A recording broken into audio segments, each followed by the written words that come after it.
Varicose veins మన Avis vascular సెంటర్లో with affordable cost treatment చేస్తారు. నమస్కారం, వెల్కమ్ టు సుమన్ టీవీ. నేను గీతాంజలి. ప్రస్తుతం మనతో పాటు భారతీ శంకరపీఠం వ్యవస్థాపకులు, ప్రముఖ ఆధ్యాత్మికవేత్త, బ్రహ్మశ్రీ అన్నవరపు తిరుపతిమూర్తి అవధాని గురువు గారు ఉన్నారు. వారితో మాట్లాడదాం.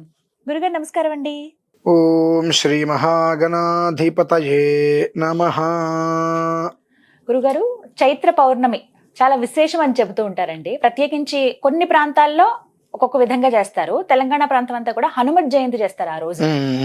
అయితే ఆ రోజు ఇంకా విశేషాలు ఏమున్నాయండి? చైత్ర పౌర్ణమి యొక్క ఆ సందర్భం గురించి వివరించండి. చైత్ర పౌర్ణమి చాలా విశేషమే, కానీ మన వాళ్ళు చేసేటువంటిది చేయరాని పని హనుమత్ జయంతి. అసలు హనుమత్ జయంతికి దానికి సంబంధం లేదు. వైశాఖ మాసంలో వచ్చే హనుమత్ జయంతి. అసలు మరి చైత్ర మాసంలో హనుమత్ జయంతి అని చెప్పి ఏ రకంగా చేస్తున్నారు అంటే ఒక్కొక్క పుర్రకి ఒక్కొక్క బుద్ధి అన్నట్టుగా మన ఆలోచనలు అలా ఉన్నాయి. పనికిరాదు, అసలు లేదు, సంబంధం లేదు. చైత్ర పౌర్ణమికి హనుమత్ జయంతికి ఏమాత్రము సంబంధం లేదు. మరి ఏంటంటే ఆ రోజు ప్రత్యేకం? చైత్ర పౌర్ణమి రోజు నాడు స్వతహాగా మనం చేయవలసిన విధానం ఏదైనా ఉన్నది అంటే మన గ్రామ దేవతలు, మన ఇంటి దేవతలు ఉంటారండి, వారి ఆరాధన చేయాలి కనీసం. ఎందుకంటే మన గ్రామాన్ని, మన కుటుంబాన్ని రక్షించేటువంటిది గ్రామ దేవతలు. అలాగే మన ఎలవేలిపోయిన ఇంటి దేవతలు ఉంటూ ఉంటారు. ఆ ఎలవేలిపోయినటువంటి ఇంటి దేవతల్ని ఆరాధన చేసుకోవాలమ్మా. కానీ గ్రామ దేవతల్ని ఆరాధన చేసుకోవాలి అనగానే మన వాళ్ళు వెంటనే మైసమ్మ, ఎల్లమ్మ, పోచమ్మ అని వెళ్ళేసేసి కోడే ఏదో ఒకటి బలి చేస్తారు. అవి కావు. కొన్ని ప్రత్యేకమైన మంత్ర విధ ఆరాధనలు ఉంటాయి. ఎందుకంటే మనం ప్రతిరోజు గ్రామదేవత దగ్గరికి నమస్కారం చేసుకోం, మనకునే హడావిడి జీవితంలో. అలానే కనీసం ప్రతి అమావాస్యకైనా, ప్రతి ఏకాదశికైనా, లేదా ప్రతి శనివారం కానీ ప్రతి ఆదివారం అయినా సరే మన ఇష్టదైవం, కులదైవం ఏదైనా ఉంటే దానికి ఆరాధన చేస్తామా? చెయ్యం. మనకు గుర్తే ఉండవు కొన్ని. ఆ కులదేవతలు, ఇంటి దేవతలు, ఇష్టదేవతలు వీళ్ళు ఎవరైతే ఉంటారో వారికి మనం ప్రత్యేకమైన ఆరాధన చేయవలసిన విధానంలో చెయ్యం. కాబట్టి వాళ్ళ యొక్క శాపం బాగా ఉంటుందమ్మా. కోటి రూపాయలు సంపాదించచ్చు కాక అంతకు మించి మానసిక ఆవేదన, టెన్షన్స్. ఎందుకంటే నువ్వు సంపాదించేటువంటి సంపాదన నీ కుటుంబానికి సంతోషానికి కారణం కాదు. ఎందువల్ల కారణం కావట్లేదు? ఈ గ్రామ దేవతలు కావచ్చు, కులదేవతలు, ఇంటి దేవతలు, వీరి యొక్క శాపం. అదేంటంటే దేవతలు శాపం ఎందుకు ఇస్తారు? శాపం ఎందుకు ఇస్తారు అంటే నీ ఇంటికి పరంపరానుగతం అని ఒకటి ఉంది. మీ ఇంటికి పరంపరానుగతం ఒకటి ఉంది. ఒక మనిషి గవర్నమెంట్ జాబ్ చేస్తూ రిటైర్మెంట్ అయిన తర్వాత ఆ జాబ్ ఆ కొడుక్కి రావాలి అంటే వాడు ఎంత ఫైట్ చేస్తున్నాడండి. నాకంత చదువు లేదు కదా, నాకు రావట్లేదని వదిలేట్లేదుగా.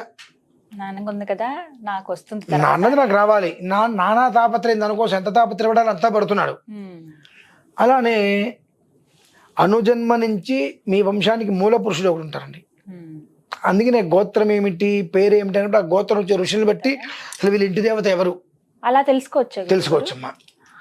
వాళ్ళకి ఇప్పుడు ఇంటి దేవత ఎవరో తెలీదు. గోత్రాన్ని బట్టి వాళ్ళు వైశ్యాస ఎవరు ఏంటి, వైశ్యాసితే వాళ్ళ కులదేవత ఎవరు అనగానే అందరూ కూడా వాసవి కన్యగా పరమేశ్వరు కులదేవత వేరు, ఇంటి దేవత ఎవరు మరి, ఇలా ప్రతి ఒక్కదానికి ఉంటుందండి. దాన్ని బట్టి అందుకని ఆ గోత్రం చెప్పినప్పుడు ఆ గోత్రానికి కొంతమంది ఋషులు ఉంటారు. ఆ ఋషి పరంపరలో వీళ్ళు ఎవరు అనేటువంటి విషయం తెలుస్తుంది. ఆ పరంపరలో వాళ్ళ ఇంటి దేవతలు, కులదేవతలుగా పెట్టుకొని ఆరాధన చేసుకుంటూ ఉంటారు. కాబట్టి వాళ్ళు ఎప్పుడు కూడా పొయ్యి మీద పాలు పొంగినట్టుగా వృద్ధిగా ఉంటూ ఉంటారు. ఆ రాను రాను రాను రాను రాను రాను కులదేవత అంటే ఏంటి, గ్రామదేవత అంటే, గ్రామదేవత అంటే మనకు ఎల్లమ్మ, పోచమ్మ, మైసమ్మ వీళ్ళ తప్ప ఇంకెవరు తెలియదు. హైదరాబాద్లో నాంచారమ్మ ఉన్నారు, తలుపులమ్మ ఉన్నారు, లంకమ్మ వారు ఉన్నారు అంటే ఇవన్నీ ఎవరు తెలీదు. ఇక్కడ మాత్రం కేవలం ఎల్లమ్మ, పోచమ్మ, ఈ కొంతమంది వీళ్ళు మాత్రమే తెలుసు. మా వాళ్ళెవరు వీళ్ళకి తెలియదు ఇక్కడ. అది మన ప్రారంభం. 108 మంది అక్క చెల్లెలు వాళ్ళు, ఒకడే తమ్ముడు పోతరాజు. కాబట్టి ఈ గ్రామ దేవతలకు, ఇంటి దేవత, కులదేవత ఎవరైతే ఉంటారో వారికి కొన్ని ప్రత్యేకమైన ఆరాధనలు చేసుకోవాలి ఆ రోజు. చేసుకోవడం వల్ల ఏమవుతుందంటే ఏదైతే ఎక్కడ ఆగిపోయిందో అక్కడి నుంచి మళ్ళీ ప్రారంభమవుతుంది. మాకు వీరరాఘవస్వామి మాకు ఇంటి కులదేవత. ఆ వీరరాఘవస్వామికి ప్రతి అమావాస్యకి బెల్లం పెట్టాలి. ఇంత ముక్క నివేదన పెట్టి అది తినేసేయాలి. ఎందువల్లంటే నాకు మా అమ్మగారు చెప్పారు, ఇంత పెట్టేవారు ఇంట్లో మేము అందరం ఉంటే, అంతంత పెడుతుంది తినలేమమ్మా అంటే తలా చిన్న మొక్క తినండి, సాయంత్రానికి వెళ్ళి తినేసేసేయండి అని. ఒకనొక సమయంలో అందరూ ఇంట్లో ఉన్నప్పుడు ఆ ఇంటి పెరటి వాళ్ళు మాత్రం బయట వాళ్ళు తినకూడదు అంటారండి, అదొకటి ఉంటుంది. అమ్మ అందరికి బెల్లం ముక్కలు పెడితే అంత బెల్లం తింటే కాస్త ఇంత మొక్క బాగానే ఉంటుంది, కాస్త పెద్ద మొక్క అంతకు ముందు తింటే కొంచెం దగ్గర కాస్త ఇబ్బందిగా ఉంటుందని చెప్పి నేను దాన్ని పొయ్యి మీద పెట్టి వేడి చేసుకుని పాకం చేసుకునే ప్రయత్నం చేయబోతే అమ్మ కొట్టింది నన్ను. 10 ఏళ్ళ 25 ఏళ్ళ క్రితం కాదండి, జస్ట్ ఒక 4-5 ఏళ్ళ క్రితం గట్టిగానే కొట్టింది, మామూలుగా ఏం కొట్టలా. ఎందుకు చేయకూడదు, ఎందుకు కొట్టావమ్మా అన్న. ప్రసాదంగా నువ్వు ఆయనకి బెల్లమే పెట్టాలి, ఆ పెట్టినటువంటి బెల్లాన్ని అస్తమానం లోపు తినేసేయాలి. అంతేగాని నేను బెల్ల పాకం చేసుకుంటాను, అందులో పల్లీలు కలుపుకుంటాను, జీడిపప్పు కలుపుకుంటాను అని అంటే దానికి పూర్వంలో మా నాయనమ్మ గారు వాళ్ళు ఉన్నప్పుడు జరిగినటువంటి ఒక విషయం గుర్తు చెప్పారు. మామూలుగా కూడా చెప్పొచ్చు కదమ్మా అన్న. నేను మామూలుగా చెప్తే నీకు గుర్తుండదు నాన్న, నీకు మతిమరుపు ఎక్కువ కదా, ఓ దెబ్బ కొడితే గుర్తుంటుంది ప్రతిసారి. అమావాస్యకి బెల్లం పెట్టగానే చూడంగానే ఇది మనం తినేయాలి, ఎంత తినగలం, ఇంత ముక్క తినగలం కదా, అంతే పెట్టుకుందాం, ఇంత పెట్టేసేసి తినలేకపోతే అప్పుడు అమ్మ కొట్టింది ఇది కారణం చెప్పి నీకు గుర్తొస్తుందా అన్న అని చెప్పి, ఓకే మంచిది. కాబట్టి దానికి కొన్ని ప్రత్యేకమైన మార్గాంతరాలు ఉంటాయి. ఆ మార్గాంతరాలను అనుసరించుకొని ఆ కులదేవతలు గ్రామ దేవతల నుంచి వచ్చేటువంటి శాపం ఏదైతే ఉంటుందో దాని నుంచి మనం బయటపడాలి మా ముందు. ఎందుకంటే అన్నిట్లకన్నా చాలా చాలా ఘోరాతి ఘోరమైనటువంటిది కులదేవం గ్రామదేవతల శాపం. గ్రామదేవతలైనా ఇవాళ కలిసి రేపని సమయం ఇస్తారు కులదేవత ఎవరు. ఎందువల్లనంటే నీ కులాన్ని ఉద్భవింపజేసే వాళ్ళు మేము, మా ఆశీస్సులంతకాలం కూడా నీ వంశానికి ఎలాంటి కీడు లేకుండా వెళ్తుంది. అటువంటిది నువ్వు నన్నే మర్చిపోయావుగా. నాకు ఏదైతే అవసరమో నెలకి 5 నిమిషాలు ఒకరోజు కూర్చొని నాకు పెట్టేటువంటి, కొంతమందికి పొంగల్ ఉంటుంది, కొంతమందికి పొద్దున్న 5 గంటలకల్లా పెరుగన్నం పెడుతూ ఉంటారు. ఒక్కొక్క ఇంటి దేవతకి ఒక్కొక్క ఆధారం ఉంటుంది. వెంకటేశ్వర స్వామికి ఒక రకంగా ఇలా ఉంటుంది. నువ్వు నాకు చేయట్లేదుగా ఏది, నువ్వు నాకు ఏది చెయ్యనప్పుడు నా నుంచి నీకు ఇక్కడి నుంచి ఇలా ఆశీర్వచనం ఎందుకు వస్తుంది అంటే, నీ కులం అంటే ఎవరు? నేనే, నా నుంచేగా ఉద్భవించింది. అంటే నీ కులానికి మూల పురుషుని నేను. ఆ మూల పురుషుని నువ్వు మర్చిపోయావు. మూల పురుషుని నువ్వు ఎప్పుడైతే మర్చిపోయావో వెంటనే నీకు ఆ మూల పురుషుని నుంచి శాఖోపశాఖలు ఉండవు, వంశవృక్షం ఉండదు. ఇంకా అక్కడే చాలా మంది అలా చూస్తూ ఉంటాం, ఎదుగుదల ఉండదు. శాఖోపశాఖలు వంశవృక్షం అంటారు. అయితే ఇక్కడ అమ్మవార్లే ఉంటారండి. ఇప్పుడు కొంతమందికి శివుడు ఇల్లు వెళ్తారు, వెంకటేశ్వర స్వామి ఇల్లు వెళ్ళకుండా అలా అలా వాళ్ళ ఇంటి దేవతలు వెంకటేశ్వర స్వామి ఉంటారు, సుబ్రహ్మణ్య స్వామి ఉంటారు, చెప్పి వీరరాఘవ స్వామి ఉంటారని చెప్పి ఇలా రకరకాలుగా ఉంటారు. ఈ పౌర్ణమి రోజు నాడు చేసేటువంటి విధానం ఎలా ఉంటుంది అంటే, నీ ఇంటి దేవత కులదేవత ఎవరైనా కావచ్చు కాక నీకు తెలియకపోవచ్చు, అక్కడ చేసేటువంటి ప్రత్యేకమైన ఆరాధనలో అది వాళ్ళకి చెందుతుంది. యజ్ఞ రూపంలో అది వాళ్ళకి చెందుతుంది ఖచ్చితంగా. తద్వారా ఆ రోజు నాడు నీ ఇంటి దేవత ఎవరు అనేటువంటి విషయాన్ని నీకు వివరించి చెప్పడం జరుగుతుంది. ప్రతి నెల అప్పటి నుంచి జాగ్రత్తగా అమావాస్య రోజునాడ, లేదంటే పౌర్ణమి రోజునాడ, ఒక ఏకాదశ, లేదు ఈ 4 వారాల్లో ఒక ఆదివారం నీకు కుదురుతుంది కాబట్టి ఆ ఆదివారం అయినా సరే ఆ స్వామి వారికో అయ్యవారికో నువ్వు ఇంట్లో ఇది చేసుకొని మనం చెప్పగలిగితే వాళ్ళ జీవితం బాగుంటుంది. అంతేగాని పౌర్ణమి అనగానే నిన్న కనీసంగా 30-40 మంది కాల్ చేశారండి. పౌర్ణమి ఏదో కీడుతో వస్తుంది కదా, ఒక్క కొడుకున్న వాళ్ళు ఏదో శాంతులు చేయించాలట కదండి. ఎవరు పెడతారు, ఎందుకు పెడతారు, ఇది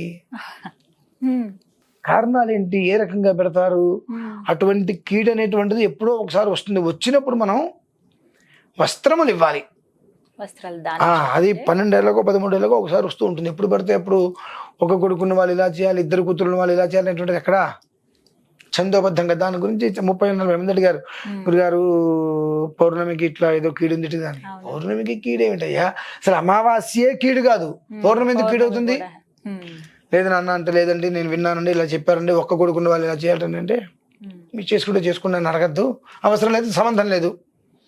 పౌర్ణమికి ఏం చేయాలి? చైత్ర పౌర్ణమి అని అంటే మనకు ఏదైతే వంశం అనేటువంటిది అభివృద్ధి కావాలో ఆ వంశాభివృద్ధి నోచుకోలేని పరిస్థితి వ్యాపారంగా అనేక రకాలుగా మనం వృద్ధి చెందలేకపోతున్నాము అని అంటే ఆ కులదేవత, ఇష్టదేవత, గ్రామ దేవతల యొక్క పరిపూర్ణమైన ఆగ్రహ శాపములు మన మీద ఉన్నాయి కాబట్టి మనం ఎదగలేకపోతున్నాము. కనుక వారిని శాంతింపజేసుకునేటువంటి ప్రయత్నాన్ని పూర్తి చేసుకొని వారి యొక్క అనుగ్రహాన్ని తీసుకోగలిగితే మళ్ళీ నిత్య జీవితం చక్కగా నడుస్తుందమ్మా. ఇప్పుడు ఒక్కరోజు చైత్ర పౌర్ణమి రోజు వెళ్ళి అంతే, చైత్ర పౌర్ణమి రోజు గుడికి వెళ్ళాలండి, ఇంటి దగ్గర చేసుకోవాలి. ఎవరింటి దగ్గర వారు చేసుకోవచ్చు, గుళ్ళో చేసుకోవచ్చు, కొంతమందికి అమ్మవార్లు ఇంటి దగ్గరలోనే ఉంటారు, చేసుకోవచ్చు. వాళ్ళ కుల దేవతలు. ఇంతకన్నా అవనిగడ్డలో లంకమ్మ అమ్మవారు ఉన్నారమ్మా.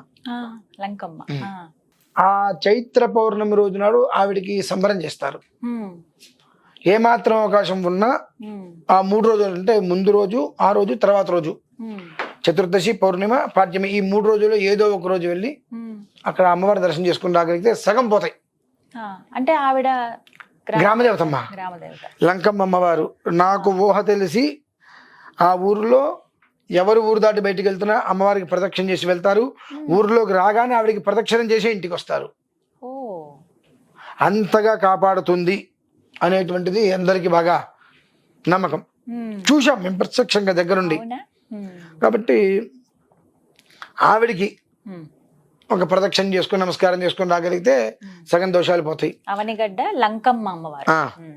లేదు అనుకుంటే కష్టమో నష్టమో నీ ఇంటి దగ్గర, గుడి దగ్గర, లేదంటే మన పీఠంలోనో ఎక్కడో అక్కడ ఆ గ్రామ దేవతలకి, కుల దేవతకి సంబంధించినటువంటి ఏదైతే కనుక పూర్తి వైదిక విధానం ఉంటుందో ఆ విధానాన్ని పూర్తి చేసుకొని మరునాటి నుంచి ప్రశాంతమైన జీవితాన్ని మళ్ళీ వాళ్ళు ప్రారంభం చేసుకోగలరు.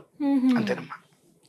ఎట్లా అయినా సరే ఆ రోజు మాత్రం మర్చిపోవద్దు, విడిచిపెట్టద్దు. గ్రామ దేవతని, ఇంటి దేవతని, కుల దేవతని విడిచిపెట్టవద్దు. అది విడిచిపెట్టిన తర్వాత నువ్వు ఏం చేసినా ఉపయోగం లేదు. అంతే. చాలా ముఖ్యమైన విషయం. నమస్కారం గురుగారు. రమేశ్వర.